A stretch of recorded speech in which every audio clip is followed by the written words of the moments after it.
이번에는 이분과 함께 또 오랜만에 반도체 점검해 보도록 하겠습니다. 유니스토리 자산운용 김장렬 본부장 모셨습니다. 어서 오십시오. 네, 안녕하십니까. 반갑습니다. 2주 만에 뵙네요. 잘 지내셨죠? 네네네. 자, 앞서서 저희가 레거시 반도체 쪽에 이제 반등이 얼마 남지 않은 것 같다라는 의견을 좀 여쭤봤는데 약간 좀 달리 의견을 주신 것 같아요. 우리 본부장님 어떤 생각이신지 궁금합니다. 뭐라고 얘기하셨는데요? 앞에서? 일단 우리 본부장님 의견 듣고 제가 공개해드릴게요. 예. 일단 그 레거시 메모리 봄이 온다. 제목을 거창하게 달았는데 네. 워낙 뉴스가 없다 보니까 예. 그 좀 재미없었는데 우리 2주 만에 뵀는데요. 그 샌디스크라는 그 미국의 그 회사가 있습니다. 네. 걔네가 4월 1일자로 그 낸드 가격을 10% 상향한다는 그 레터가 지난주에 나갔죠. 그게 이제 가장 큰 촉매예요. 그래서 가장 취약한 게 낸드인데 가격을 높이네. 왜 높일까라는 이유는 잠깐 지켜놓고 그런 얘기가 나왔고, 그리고 현물 가격에서 D램 가격이 특히 DDR5 가격이 올라가기 시작했는데 큰 폭은 아닙니다만은 그러다가 고종고래 가격도 상승 전환했다. 이 얘기까지 나왔습니다. 다시 한번 낸드 가격 인상 통보 샌디스크 가장 큰 게 누구죠? 삼성전자죠. 마켓시어가 꽤 되니까. 그 다음에 두 번째 D램에서 현물 가격 업. 그런데 DDR5도 업. 왜 그럴까요? 이거는 이구환신. 중국에서의 스마트폰이라든지 서버 쪽의 수요에 대해서 조금 있다라는 얘기인데 결론적으로 좋은 얘기예요. 그리고 또 마지막으로는 그 중국의 그 대만의 그 업체들의 실적이 매달 발표되는데 2월달 실적이 좋았습니다. 뭐 TSMC는 말할 것도 없고 대만의 뭐 A스피드라고 잘 모르실 건데 서버 만드는 회사가 있어요. 얘네들도 매출이 2월달이 작년 동기 대비 더블. 그 다음에 뭐 나냐라고 아실 텐데 나냐 PCB 모바일용에 들어가는 PCB도 거의 50%. 그러니까 이렇게 뭐 50%, 40%, 100% 올라가고 현물 가격이 아까 오르고 낸드 가격 10% 상향 통보 이렇게 나오니까 뭐 1분기 실적에 그게 온전히 반영되지는 않았을지 모르지만은 2분기부터는 그 가격이 올라가는 거 아니야? HBM 말고요. 이렇게 되다 보니까 좀 기대가 생긴 거고요. 근데 갑자기 미국에서 뭐 관세 이슈 때문에 경영 침체 이슈 때문에 그게 가려서 엊그제 내려갔는데 우리가 한국 시장이 어저께 반등을 좀 했던 거, 하이닉스가 올라가는 그런 거가 반영이 좀 된 거고, 오늘 아침에 마이크론도 반등을 좀 됐죠. 그런 측면은 반영이 됐다고 보여지는 겁니다.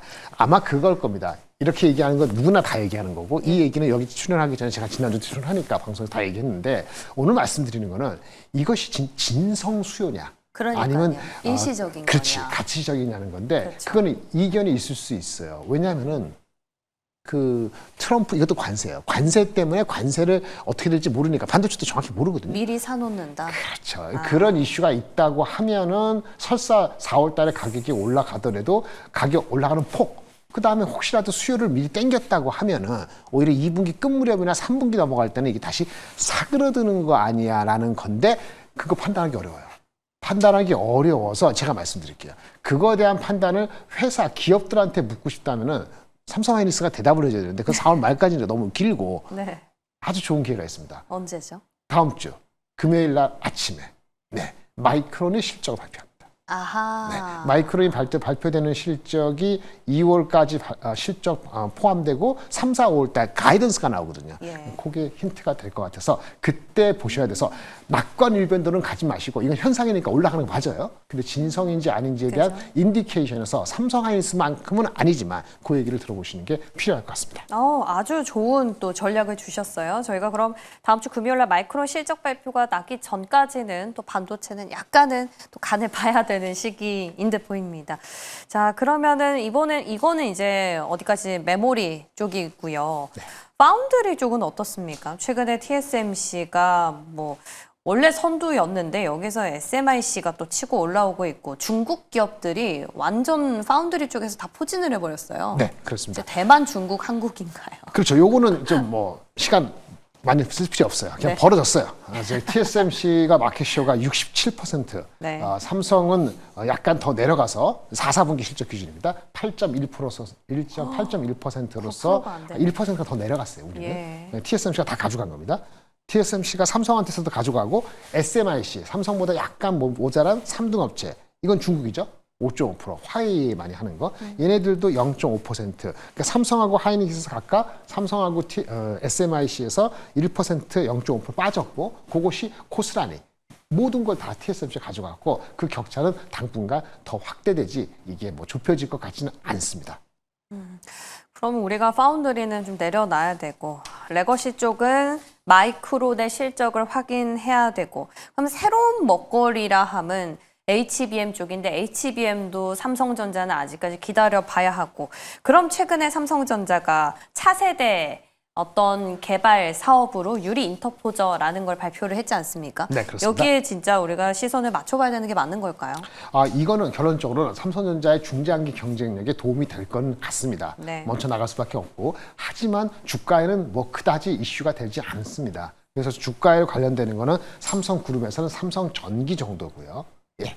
그리고 관련된 회사는 뭐 필옵틱스 여러분 잘 아시는 회사들, 뭐 필옵틱스라든지 뭐 최근에는 캠트로닉스 얘네들은 실제 삼성전자한테 우리 어떻게 합시다라고 제안서도 보냈기 때문에 이런 거가 모멘텀이 있다고 봐야 되고 이 인터포즈라는 게 이제 우리 그 HBM하고 GPU하고 중간에 다리 역할을 하는 그런 인터하는 그런 거거든요. 그게 이제 열 문제가 있기 때문에 유리기판을 바꾸는 건데 삼성이 여기서 그 TSMC나 하이닉스 군단보다는 조금 앞서 나가려고 하는 모양새를 보인다는 측면에서는 긍정적이지만 삼성전자 주가에 이거를 갖다가 붙이는 거는 조금 좀 차이가 있습니다. 왜 그런 걸까요?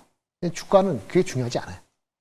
이게 뭐 그렇게 해서 딴에는 못하고 실리콘이 삼성전자가 반도체에서 요것만 가지고 압도적이다 이렇게 판단하는 건 아닙니다. 먼저 그렇게 할 뿐이죠. 그래서 관련되는 주식 서브스트레이트, 장비라든지 소재 이런 주식은 그게 크기 때문에 있는 거고 삼성전자한테는 임팩트가 없다고 하는 게 아니고 그 임팩트는 미미하거나 단기적으로는 의미를 두지 않으시는 게 맞습니다. 아무래도 무거운 기업이다 보니까 어떤 실적 베이스로 우리가 가시화를 확인할 수 있을 때 이제 움직일 것이고 그 전에 기대감으로 가는 것들은 아랫단에 있는 장비, 뭐 필옵틱스라든지 이런 주가는 삼성전자 네. 주가는 HBM이 반이고요. 그 다음에 TSMC 파운드리가 개선되는 게 한 25%고요. 그 다음에 한 15% 정도가 25%. 아까 레거시고요. 아, 그 맨 마지막은 다른 효과입니다. 이거는 거의 1% 정도밖에 없다고 엄청나게 보시면 비중이 적네요. 네, 좋습니다. 자, 그럼 이제 반도체 얘기 이 정도 마무리해 보고요.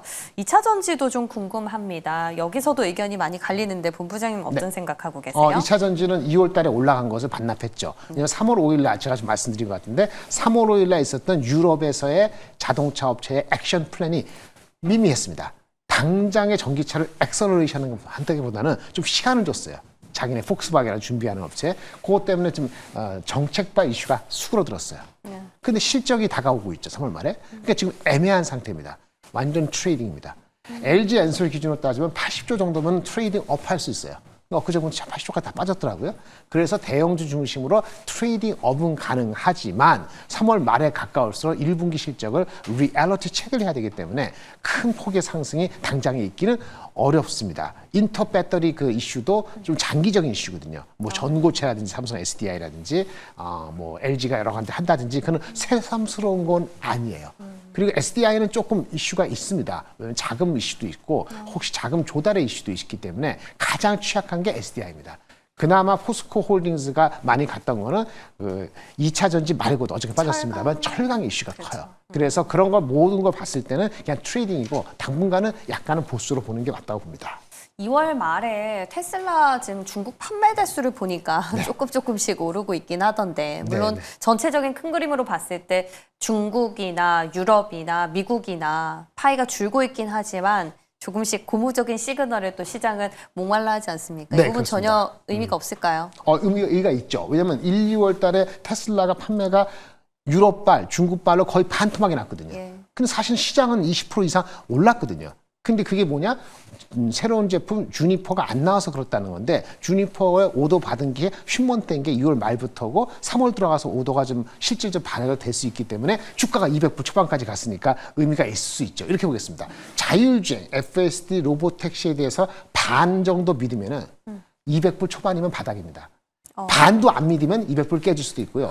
만약에 기대 심리가 5월, 6월 가면서 기대 심리가 의미 있게 올라온다면 주니퍼까지 그러면 한 250불에서 300불 정도까지는 쉽게 갈 수도 있어요.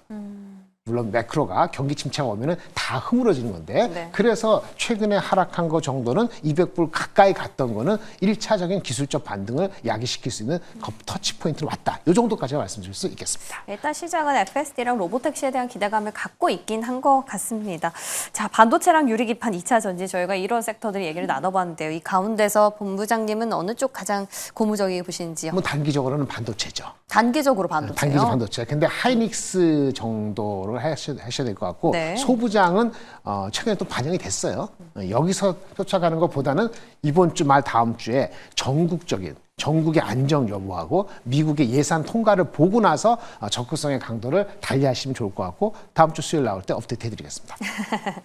예, 좋습니다. 자, 반도체 안에서 SK 하이닉스를 오히려 조금은 짧게 볼 필요가 있다라는 발언을 해주셨네요. 자, 이런 말씀은 또 저희가 새롭게 느껴집니다. 반도체 안에서는 약간의 의견들이 갈리는데요. 다음 주 금요일 있을 마이크론의 실적 발표가 그 핀포인트가 되지 않을까라는 생각이 듭니다. 오늘 도움 말씀 주신 김장렬 본부장 여기서 인사드릴게요. 고맙습니다. 네, 감사합니다.